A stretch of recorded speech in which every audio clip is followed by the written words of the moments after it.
Welcome. My name is Tom Banchoff, and I'm here with three members of our Culture of Encounter and the Global Agenda project for a conversation about the time we spent in Rome together this past May. I'm joined by Ismat Jahan of the Organization of Islamic Cooperation, Barbara Schellhammer of the Munich School of Philosophy, and Emily Welty of Pace University in New York City. First, just a little bit of context about the project. We've been working together for the better part of a year on this concept of the culture of encounter, a key concept that Pope Francis has developed in his writing and in his work.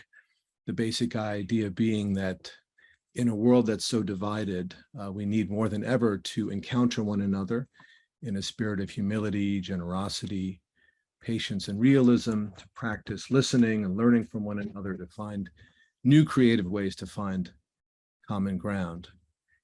And we've reflected together as a group. There are about 30 of us from around the world, scholars and practitioners from very different points of view, about the meaning of this concept and its implications at different levels of analysis, global governance, levels of society, but also at the personal and interpersonal level. And this all came together in Rome, where fortunately we were able to meet in person, most of us, for a couple of days of reflection. There was a formal conference, which you can read about on the website, with panels, with keynotes by Archbishop Paul Gallagher, Vatican Secretary for Relations with States, Father Arturo Sosa, Superior General of the Society of Jesus. But we also had the opportunity for a lot of informal interaction. It was a very open program, small group discussions on various elements of the culture of encounter.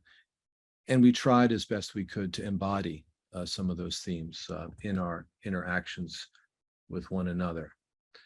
So I'm delighted to be joined by my friends here for some thoughts, reflections, as we think about where we want to go next with this project. We also want to reflect on our experiences thus far, including our experiences in Rome.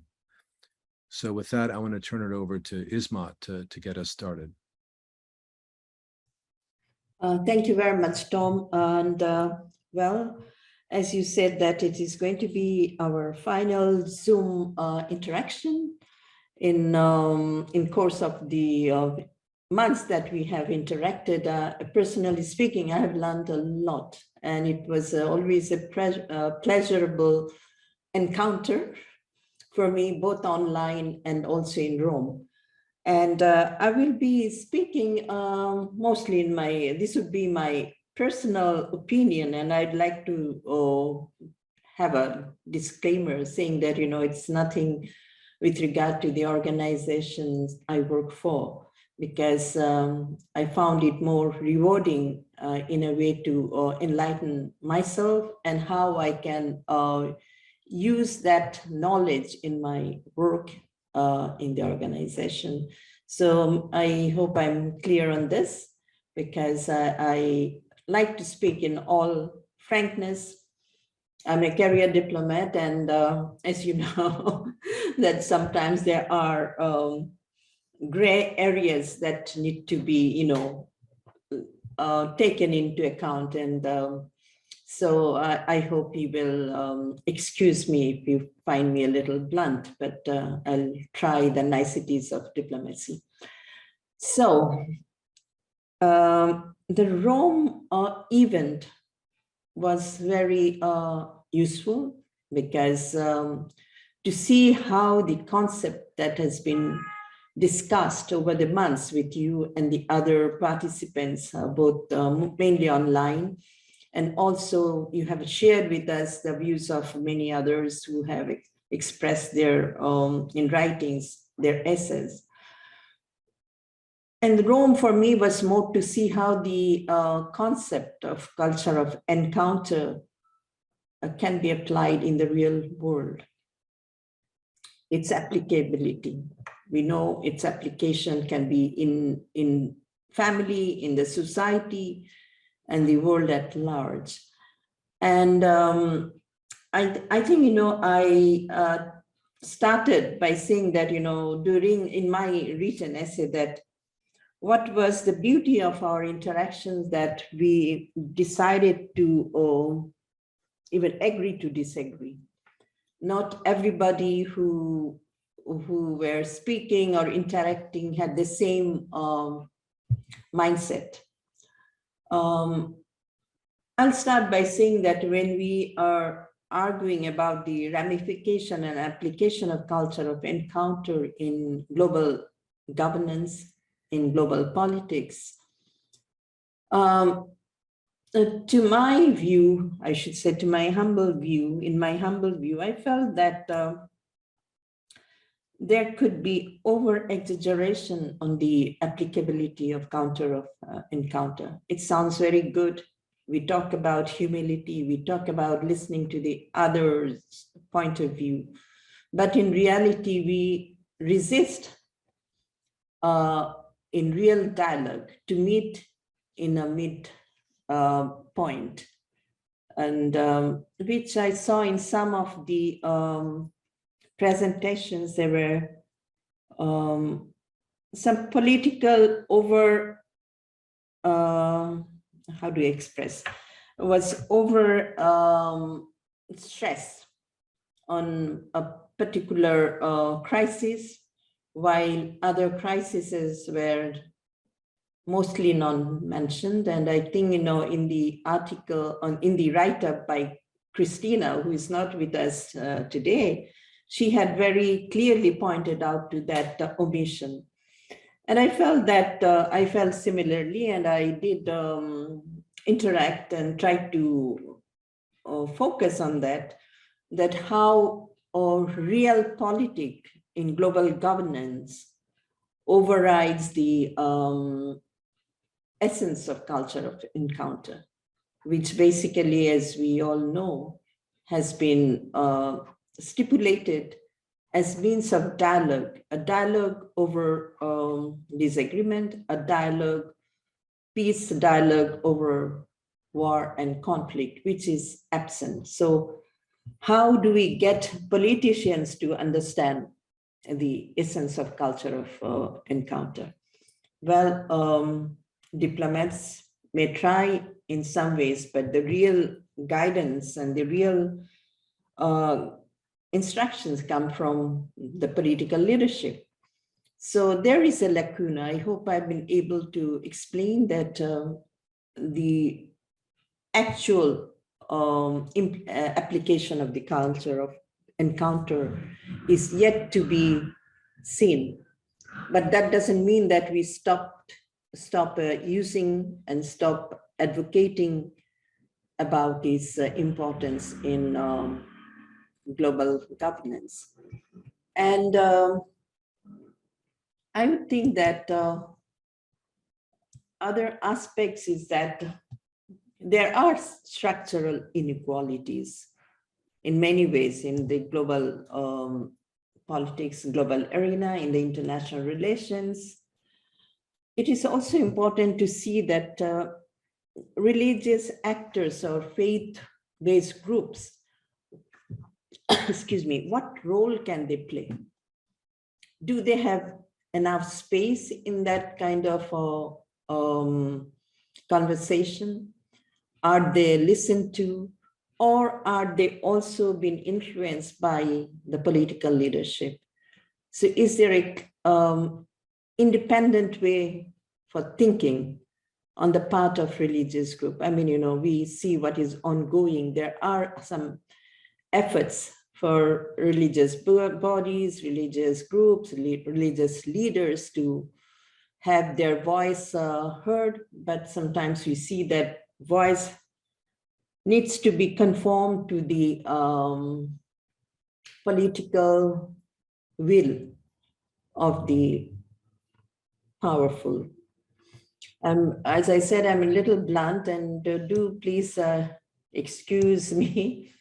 And mediation is very important.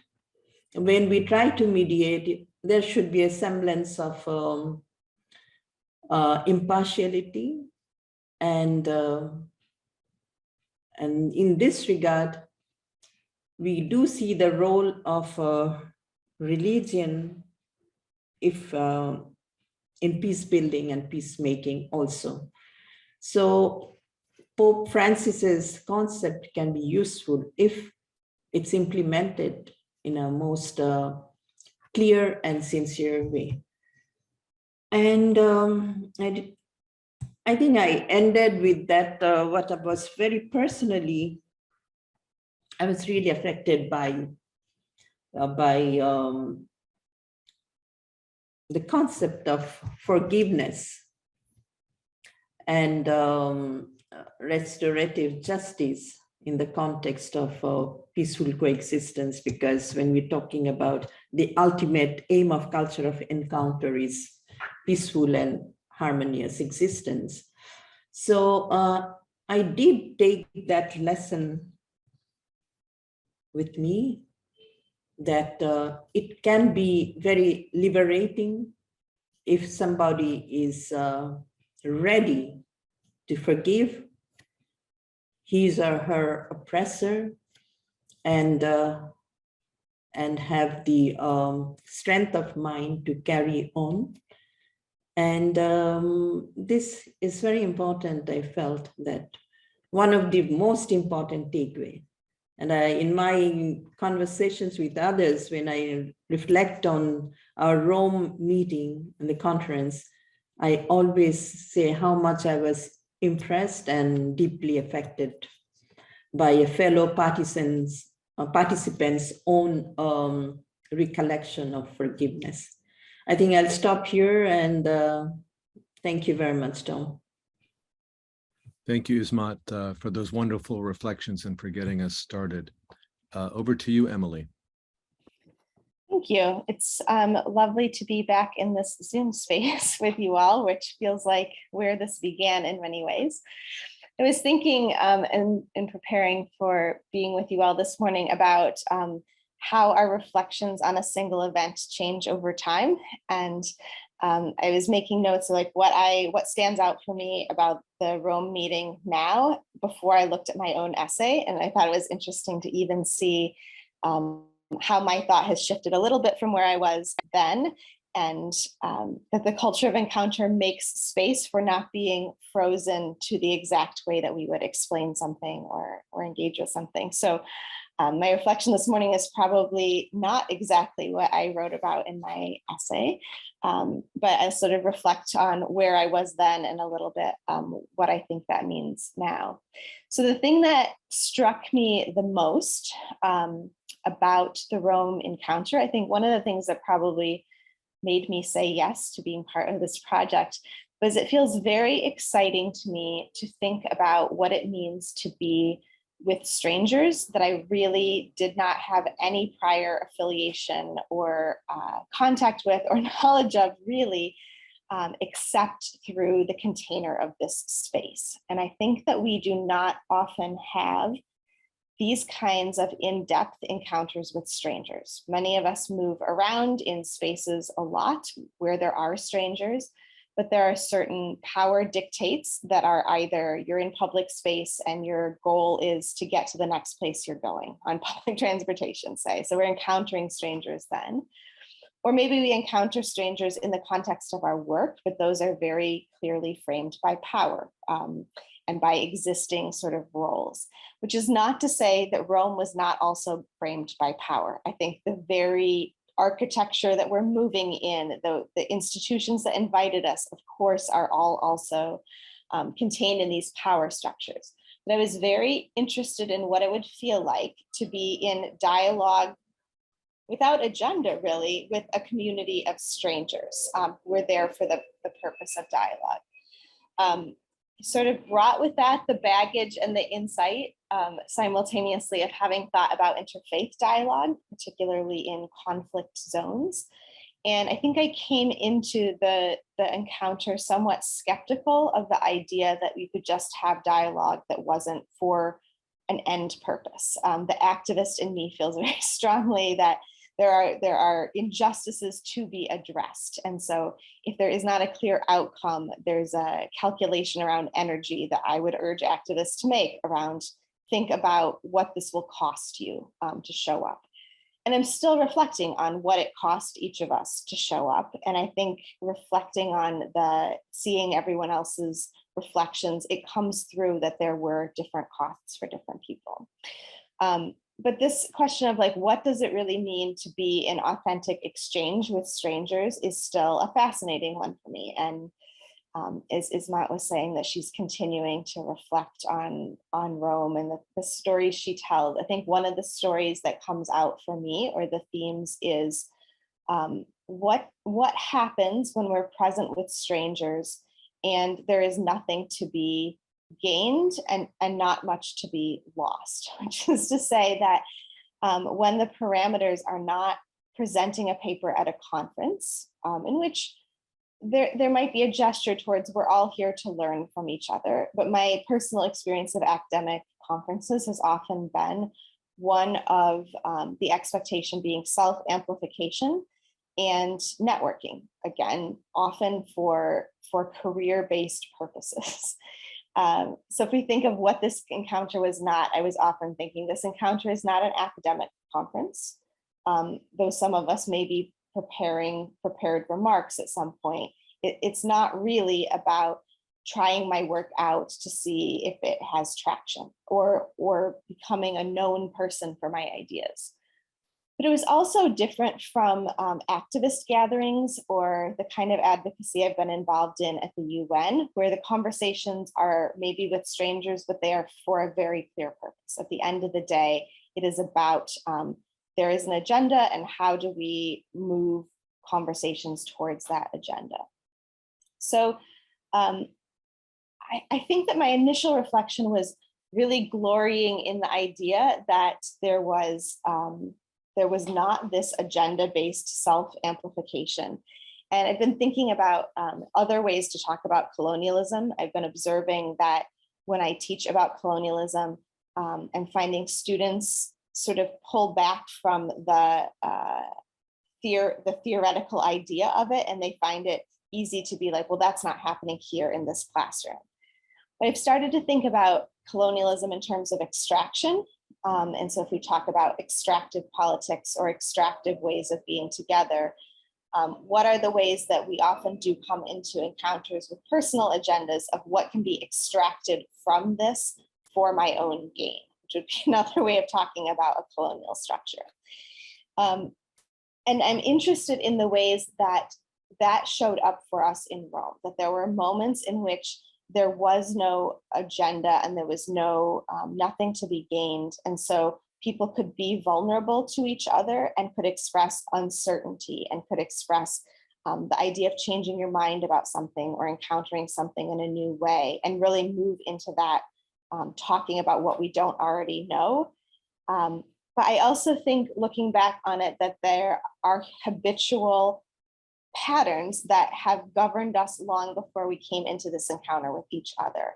And that in moments of stress or in moments of conflict, sometimes the group could fall back into this idea of a revert to the things that I am sure about and a withdrawal from the uncertainty.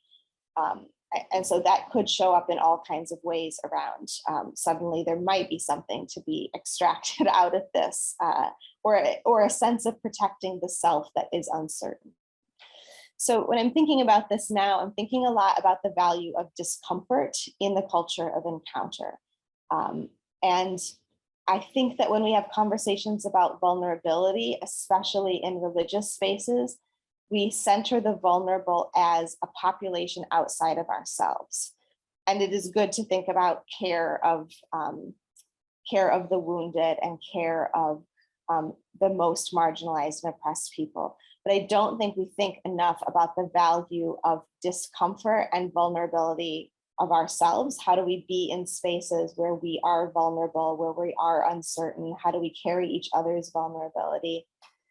Which doesn't say that all kinds of woundedness are the same, but that does acknowledge this sense that people are uncertain or are unsure, and we should embrace that and use that space to build things out of it. I think there is good that can come out of that, but that kind of being necessitates all kinds of other developments of different kinds of habits and different ways of being. And that takes practice. Like, I think that we would do this differently a little bit if we met again in person, and that we would probably do it differently again if we met a third time. And I think that doesn't mean we would all get better at being in the discomfort together, or we would all be more vulnerable.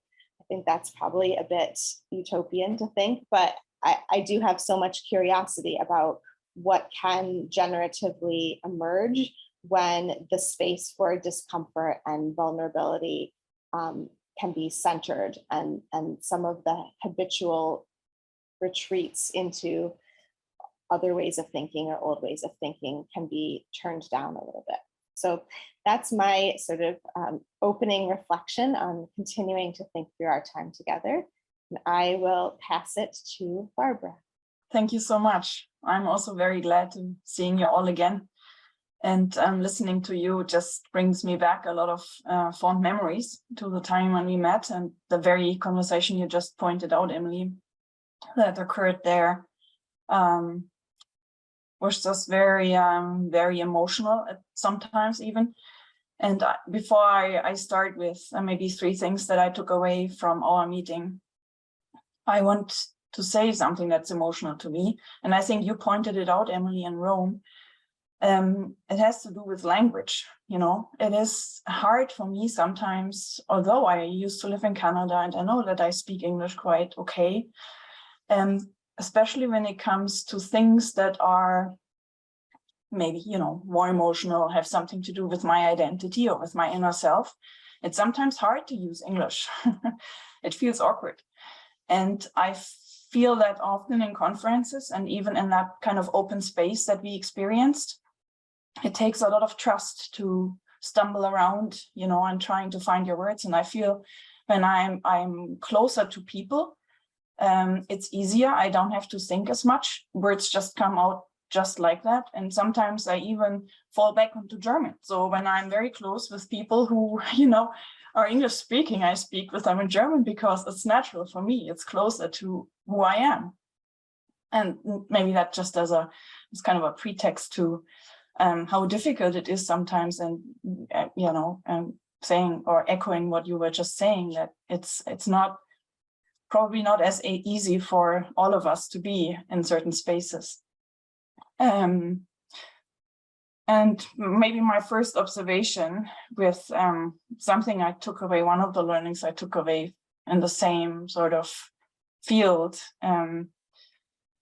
is something I took away from Christina, who can't be with us today. And I didn't point that out in my essay. I didn't use her name, but it was her. And she was very, I was amazed how clear she was with some of the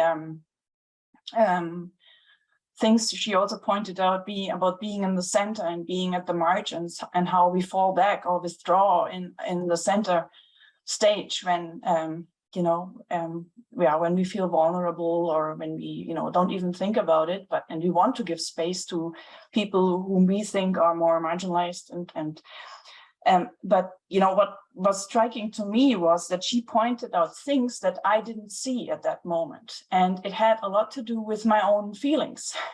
And for example, there are not a lot of women in philosophy, and I find myself giving a lot of room on my inner stage to men who are speaking. So when men are speaking, they're always saying something that's very good, that's very smart, and everybody has to listen and be silent.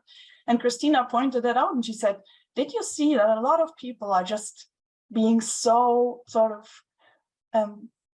put away from what that particular person was saying? And what if this would have been a woman? would it have been the same thing? And I said, wow, she is speaking to me. She is expressing something that I feel, but I didn't even see it because I'm so much in that space that, you know, and in her essay, she even sort of went back to that, saying that habits die so hard, you know, and that's so true for the people who are used to the center, but also for people who are not used to being in the center. And so that was one of the learnings I took away. And I guess one of the things that I still have to learn and to even recognize what's going on, and to then start to move or to change something about it, even again in myself. And the second point is something that completely relates to what Ismat was saying about forgiveness. Again, maybe it was the same person, but what I took away from that person was the sentence that in his language, forgiveness means to walk in the offender's pain. I found that is just incredible, and thought, wow, that's, but how can you do that? So how can you actually do that? And with my work with Indigenous people in Canada, I found it so interesting to observe now with the Pope visiting Canada and using terms like forgiveness and terms that are coming from, you know, also a very Christian and Western culture. That some people, some of my Indigenous friends were easily connecting to that and even referring to something like a liberation, and this is very important. And others were saying, how dare he comes here and asks us for forgiveness? What is he expecting from us? How can we do this? And what does it mean? Does it mean we erase everything that happened to us? And how do we, so that term and that importance that is sort of related to forgiving in terms of liberation and being aware of what it means to have this connection to an offender that we cannot escape and we have to deal with it. And yet it's so difficult that sort of, I still work on that. That's just still very much with me. And the last bit was something that somebody pointed out and that totally resonated with me is there's not one single culture of encounter. Culture and encounter, or, you know, they connect with each other. There are two terms connecting, and the very term encounter points out that culture is constantly changing. There is not one single culture. And in the German language, the singular culture was very, very much connected to oppressing people, because there's only one culture. And so we have to go and bring culture to other people who are considered be primitive or uncivilized. So we have to bring culture and development to others. That's why I'm very sensitive to the singular term culture. I think there are many cultures, there are many modernities, not just one modernity. Yeah, to really be clear about the terms we use when we use some, you know, again, also what Ismat was saying, beautiful phrase like the culture of encounter. What does it really mean? What are we saying? And who defines what the encounter is all about and what culture we end up in? So that's my last point. Thank you. Thank you, Barbara. Thank you all for your reflections. I think you beautifully laid out a bunch of the themes that are still developing within the project and that we lived out together in Rome. Ismat, with your emphasis, your starting point of how difficult it is to even think a culture of encounter in world affairs, given the realities of power politics and the difficulty of religious actors speaking out, given, again, the political constraints under which they operate. Emily, I would take away your focus on the importance of discomfort. If we think of culture of encounter as a solution to problems, no, it's a process that involves introspection, facing up to the discomfort. I love what you said about vulnerability as a category, not just we impose on others and look down on others around, but think of ourselves as vulnerable, how hard that is, wherever we are positioned. And then Barbara, thank you for your thoughts about the personal dimension to all of this, the power asymmetries that exist and constrain our discourse, and your point about cultures of encounter. And again, the danger of essentializing any concept like this. I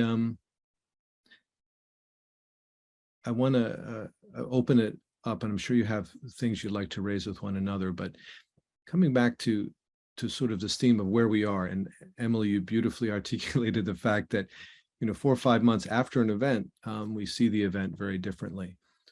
But the project as a whole is sort of premised on the notion that we are at a historical moment where something like the culture of encounter can be filled with life as a concept, but also in practice, partly because the world is moving, yes, in a more chaotic direction, but also away from some of these stark asymmetries of power, as the United States and Europe in a global context now must confront other peoples, other nations. If we're going to construct global governance, say it needs to be on the basis of greater equality and mutual recognition, even as we acknowledge the inevitability of power asymmetries and colonial legacies and the like. I mean, do you guys, do all of you think that this premise, that this is an opportunity, the world we're moving into, and not just a danger, that there might be a fit between a culture of encounter and some of these wider secular processes of greater equality, more voice, some of the technologies that are at our disposal? Is there any room for an optimistic vision of where this concept might take us?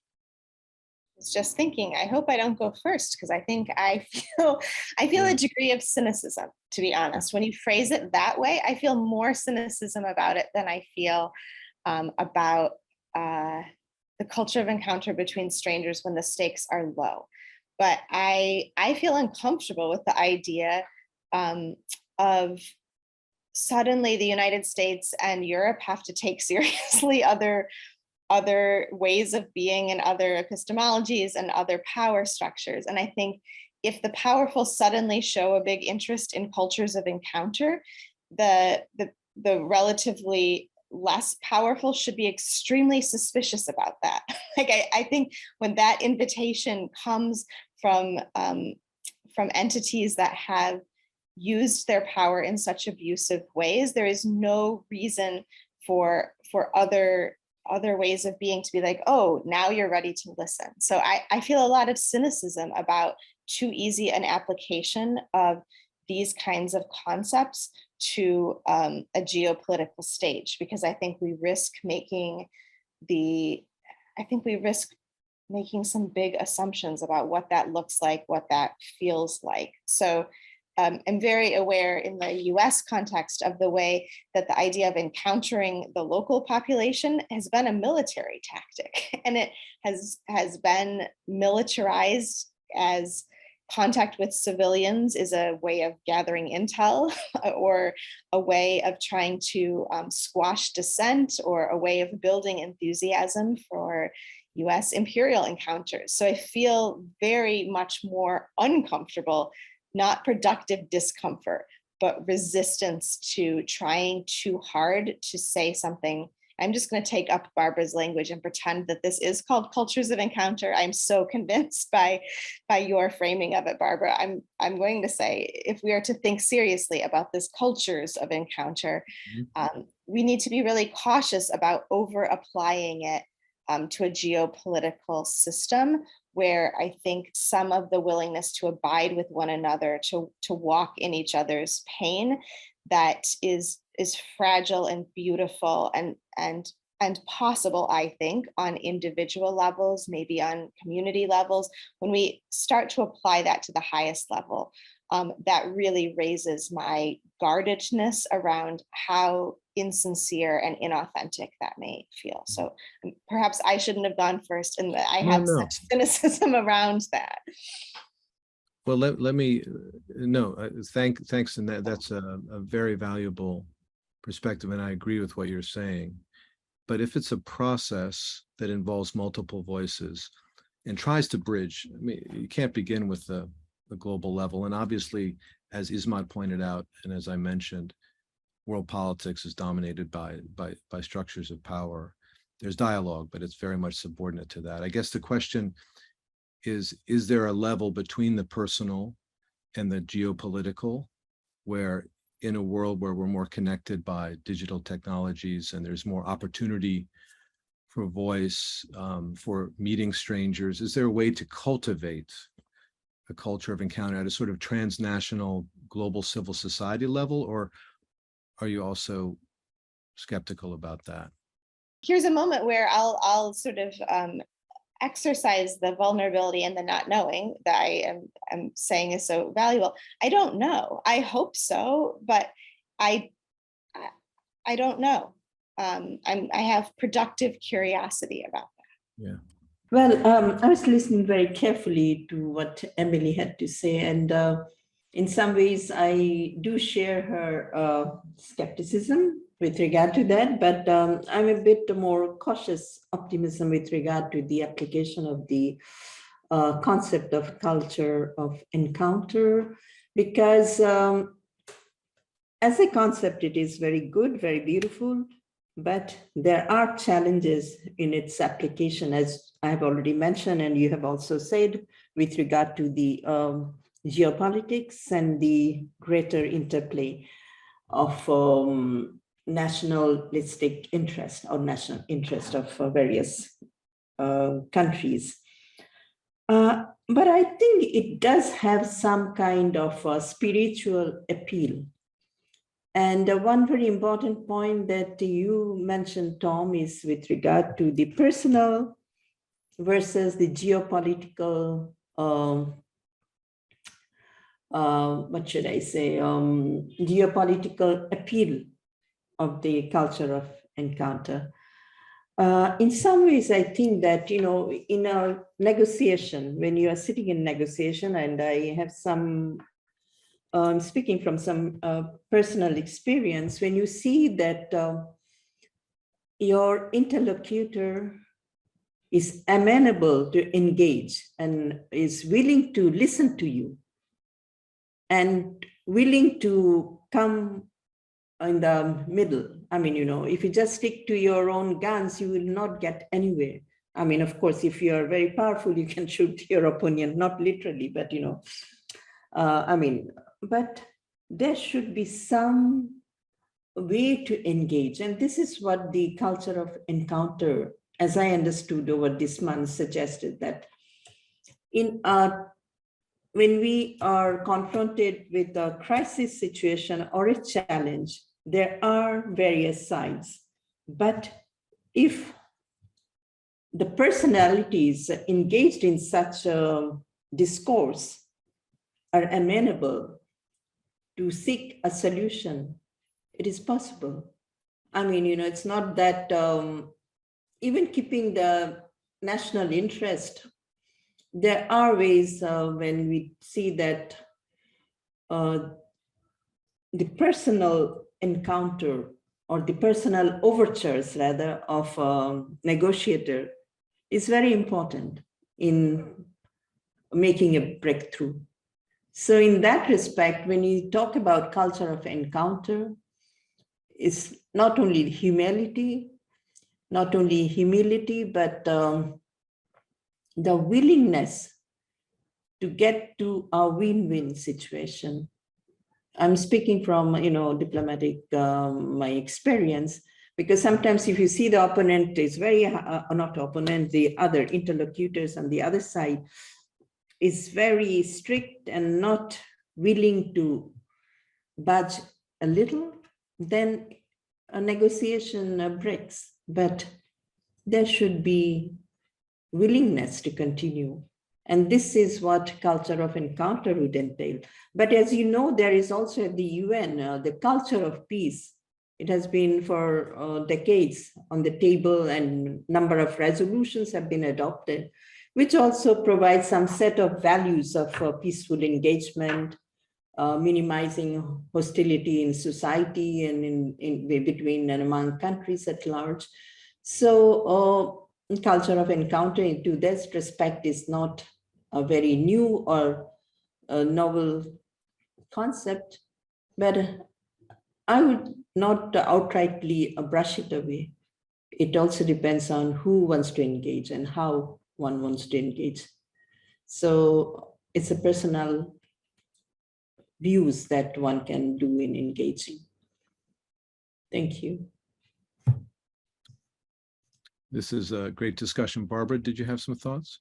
Yeah. Oh, it's my thoughts go in several directions. I think one important thing that is driving me in what I do in my work, in my personal life, is hope that I have for, that something like a cultures of encounter could develop and grow, and even if it is just in small places, not on a global scale, and we don't see it right away. I think what we all do in education and in research and trying to transform through being with people, through thinking and writing and exploring, I think really is a great motivation for me in many ways. And maybe I have a hard time with words like concept or competencies or toolboxes or, you know, things that give us the impression we would have something to deal with a culture of encounter like a machine, you know, that brings healing and security and a safe space for everybody. It's not that easy. I would very much be with Emily here saying that it's a matter of becoming alien able, you know, to becoming able to deal with the own alienation that we experience when we encounter that discomfort that we experience when people think differently. And so it's not about gaining a toolbox of competencies that are measurable, what, you know, we do in universities. It's a matter of becoming alien able, and that starts with, you know, encountering your own shadow, encountering your own fears, your anxieties, your being vulnerable, all of these things. And there's this great phrase of listening otherwise, to listen to the other, listening otherwise, and that sort of part of it is the whole concept of listening otherwise, you know, not just listening how we usually listen, but to really listen to what is coming from the outside. And that's actually in the term Bildung in German for education.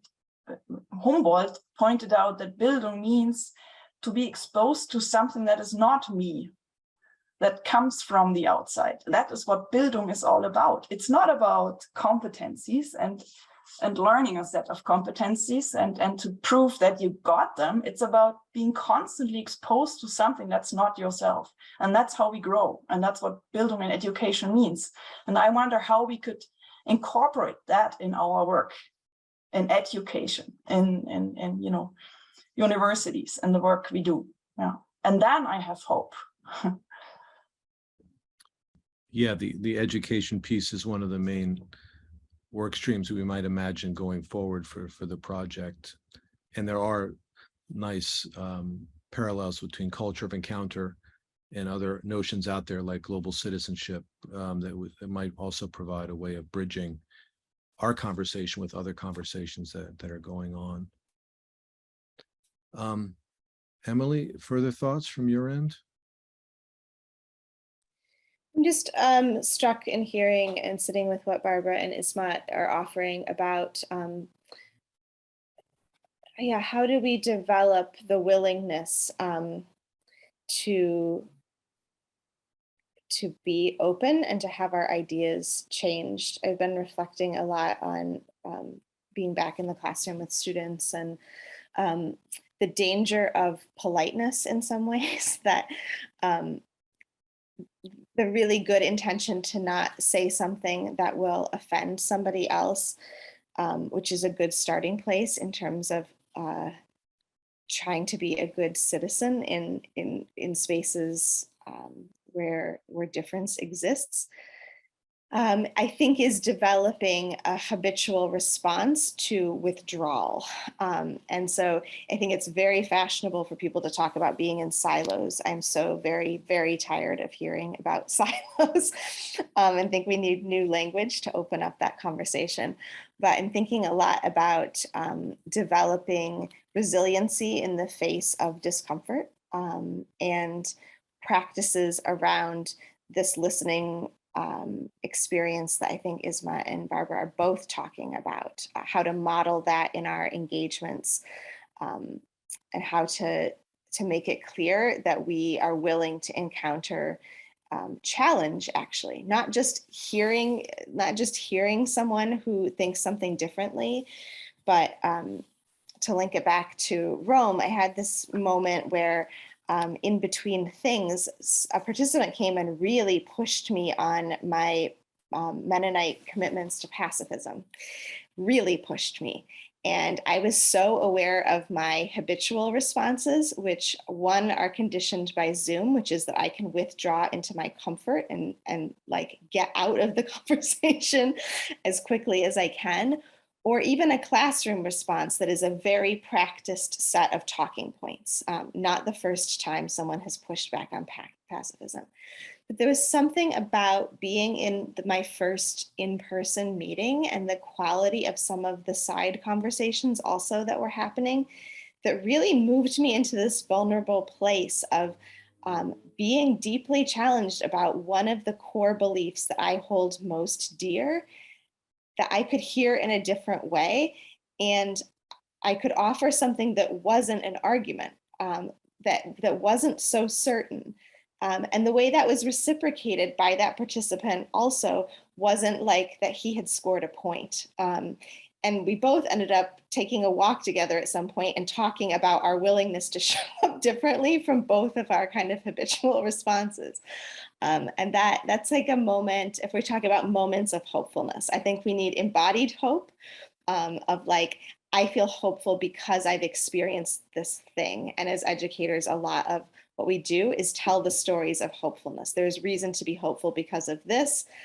There is reason to address suffering because it's real, and here's a story of that. And so if I am telling a story of embodied hopefulness, it was that I felt really challenged and also uncertain. And I so appreciated what it took for that person to challenge me.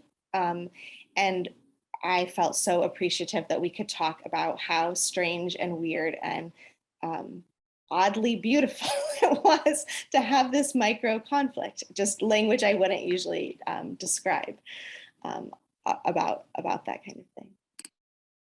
Well, thanks for that memory. And it's sort of ironic, isn't it, that we're here on Zoom thinking back to in-person interactions and how much they meant to us. And look forward to seeing you all again in person, one way or another, in this project or in other contexts. And really grateful that you've taken the time to reflect together about our experience in Rome and about the project and its trajectory. So thanks for joining us.